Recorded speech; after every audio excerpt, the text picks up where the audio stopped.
welcome from UK. Nice to see so many people there in Perth. Yay. Yes. So he can actually see everyone, so if everyone wants to So Steve, I haven't actually spoken to you about your daughter. So do you want to tell me a little bit about, tell us your story. Yes, I'll tell you the story. It started when she was vaccinated at school for the HPV vaccine. It was Cervarix at that time. In the UK it's changed over to Gardasil now, but in 2011, I'll start a step earlier really, because Lucy was very healthy, with good attendance throughout school.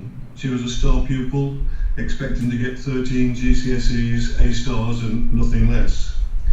But Lucy had suffered as a baby to an abnormal adverse reaction to the DTP vaccine. She had both a swollen arm and leg. We weren't sure exactly whether it was the arm or the leg that was injected, but a swollen arm and leg. It was recorded by the health visitor as an adverse reaction. She also had a severe adverse reaction to the MMR vaccine. She had full-blown measles immediately after, in an isolation ward with suspect meningitis, which was most frightening, and a persistent, severely swollen lymph node under a jaw, which was removed by surgery after 9 months. So when we were offered the HPV vaccine, we elected for Lucy not to have the HPV vaccine, but the school nurse persuaded Mum that this was nothing like the MMR vaccine. It was completely safe, and if we didn't consent, we'd be denying our daughter a life-saving vaccine. All totally untrue.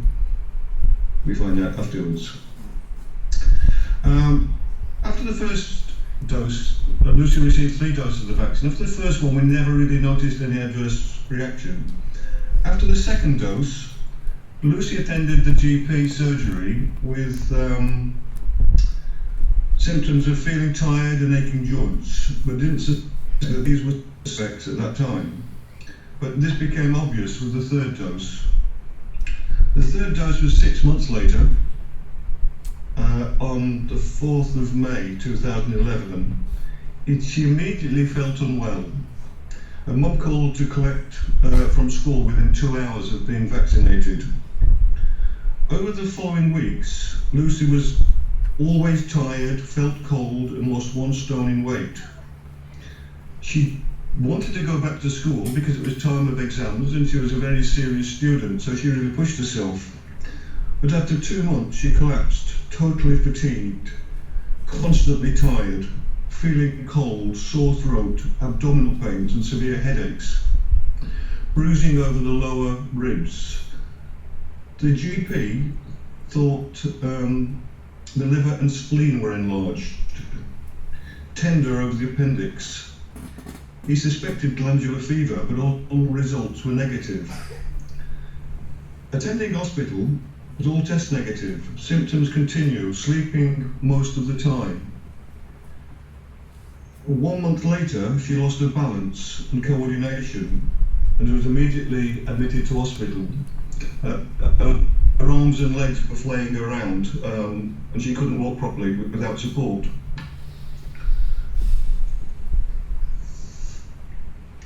All of this time, she had severe headaches. The GP suspected a brain tumour and encephalitis, but she could not stay awake. She had constant headaches, abdominal pains, and an enlarged cervical lymph node, and couldn't walk. All the tests at the hospital were negative, and the paediatric consultant told her, "There is nothing wrong with you. It is in your mind and you need to push yourself." However, she had written to the GP earlier, it is quite possible that it will turn out to be a reaction to the HPV vaccine. Lucy was discharged but could not stay awake. Most days she slept at least 20 hours. Some days it was 23 hours. We were called a weekend on a Saturday night at 11 o'clock, a doctor to come and make sure that she was still safe. It was obviously extremely frightening. We sought a second opinion at another hospital, and the paediatric consultant suspected CFS-ME, chronic fatigue syndrome, stroke myalgic encephalomyelitis. On the 16th of September 2011, Lucy went into a coma-like sleep which lasted 13 weeks. She never opened her eyes. She lost her voice. Her voice just virtually disappeared. She never opened her eyes. She was never fully conscious. Maybe 3 times a day we would spoon feed her with liquidized food, and she only could use 4 or 5 words like hurting, headache. It was terrible. We were being visited at home every week by a paediatric nurse who was very, very concerned.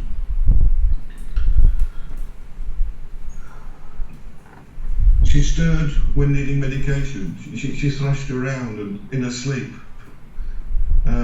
We had to give her alternating paracetamol and ibuprofen or stronger medication for the headaches.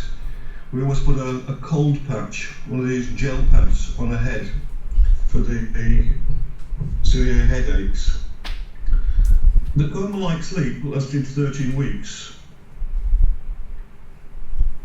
By this time, on the 16th of December, Lucy opened her eyes and could eat solids and walk a few steps. The coma-like sleep, I think I've already said, lasted 3.5 weeks. During this time, this 13 weeks, she lost 1/3 of her body weight. She really struggled to eat, with constant sore throats as well as headaches. Just not wanting to eat. She still slept most of the day, even when she'd woken up to this 13-week coma-like sleep.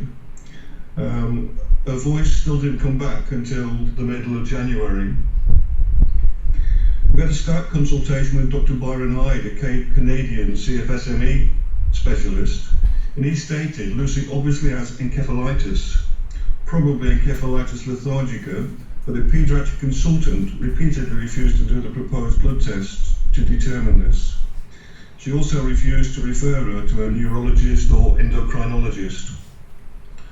1 month later, Lucy developed an eating disorder, anorexia nervosa, and not surprising given the outcomes of, I don't know if you've heard of the Minnesota starvation experiment in the United States during World War II.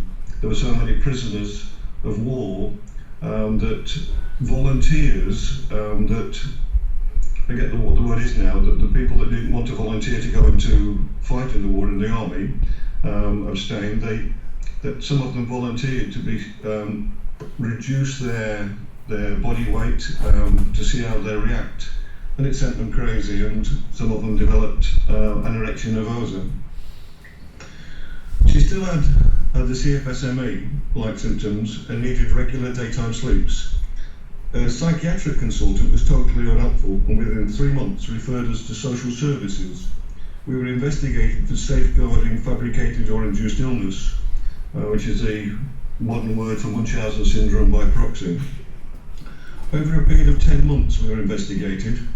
When we obtained the minutes of the meetings through Freedom of Information Act requests, we found over 150 inaccuracies in the minutes of the meetings. Some of them gross inaccuracies and some of them blatant lies, all by NHS nurses and doctors. We provided their own evidence obtained through Freedom of Information requests to prove that they were telling lies. The second paediatric consultant stated the vaccine did not cause the illness, which had already told the GP it has not been ME, but a reaction to the injection.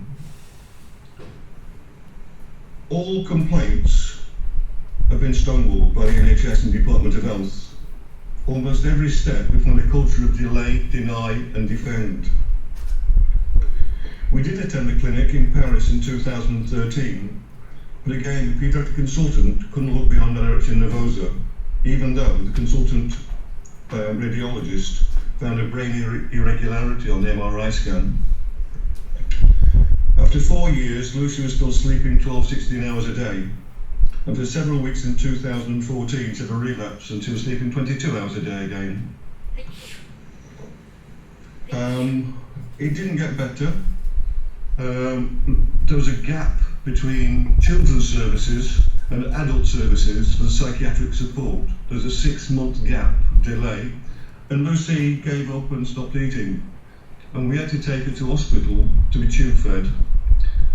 The adult services, who should have been supporting her 6 months earlier, they turned up after 2 weeks of her being in hospital being tube fed and sectioned her, and she ended up in a clinic over 100 miles away for, I think, 10 months.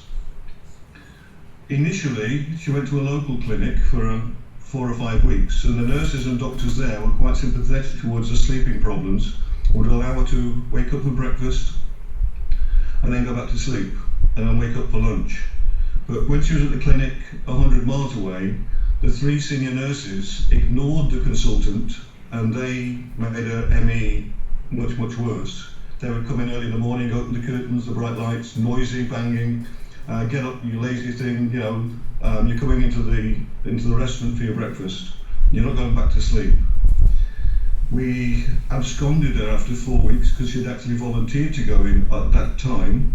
The initial section had ceased and she volunteered to go in, so we took her out. I had to go to court twice to try and keep her out, but the court second hearing went against us, and ambulance arrived with the police and took her away. You have to remember that she'd been housebound and bedbound for 5 years with a mum caring for her 24/7, so she wanted her mother to be with her. We visited every other day, sometimes every day, 100 miles away. I drove 16,000 miles just visiting hospital, this clinic. She did get out, she did start to recover, she did improve, and she is much improved today, physically and mentally, but having been isolated, lost all of her friends, lost all of her contacts, lost all of her confidence, life is very, very difficult for her. She was a very successful student, and then missed school for 5 years. It's been absolutely horrible. We did find out from there's an association in the UK it's called The Times Trust. It's an acronym for the Young ME Sufferers. They've been involved in over 200 cases where the NHS and Children's Service and Social Services have accused families of Munchausen or damaging their children, causing their children's illness. And of the 200 families, not one single family has been found to be at fault. But it just seems to be a national problem. In fact, we did find in some of the evidence that the paediatric consultant at the hospital had consulted the NHS paediatric lead for ME, and she got handwritten notes that if the patient is bedbound, it is not likely to be ME. Have them assessed by a psychiatric consultant for pervasive refusal syndrome. And that was the start of our problems with social services and clinics. That's Lucy's story. What I can read out if there's time. Yes. I did lots of research. I made many Freedom of Information Act requests. I consulted many people. One very interesting one, I don't know if you've heard of him, but there's two French doctors have just written recently, in recent weeks, an open letter to French MPs and citizens. His name is Gerard Delépine, his wife is Nicole. They are both, he's a surgeon oncologist, she's a paediatric oncologist. And what they found, it was in common with some of my findings, that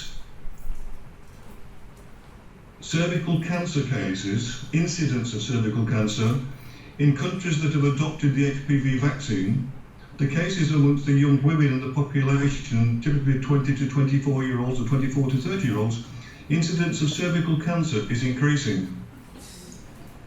They found this in Sweden, in Norway, in England, in the United States, and even Australia. your government figures for cervical cancer amongst young women is increasing. France has a better incidence of cervical cancer than those 5 countries I've just mentioned, but their MPs are lobbying to introduce mandatory HPV vaccine. Whilst the 5 countries I mentioned, the incidence rate has started to increase after 30 or 40 years of decrease, France still continues to decrease because it's focusing on PAP screening. I've also had contact, I don't know if you'll have seen in the Sacrificial Virgins, Dr. Lee, Sin Ang Lee. I met him in Ireland recently, but do research on Dr. Sin Ang Lee, cervical cancer, Brenda Corcoran. Brenda Corcoran is the National Immunisation Advisor for Ireland. He's written an open letter to her, and he states that it's a well-known fact that cervical cancer is the most preventable of all cancers.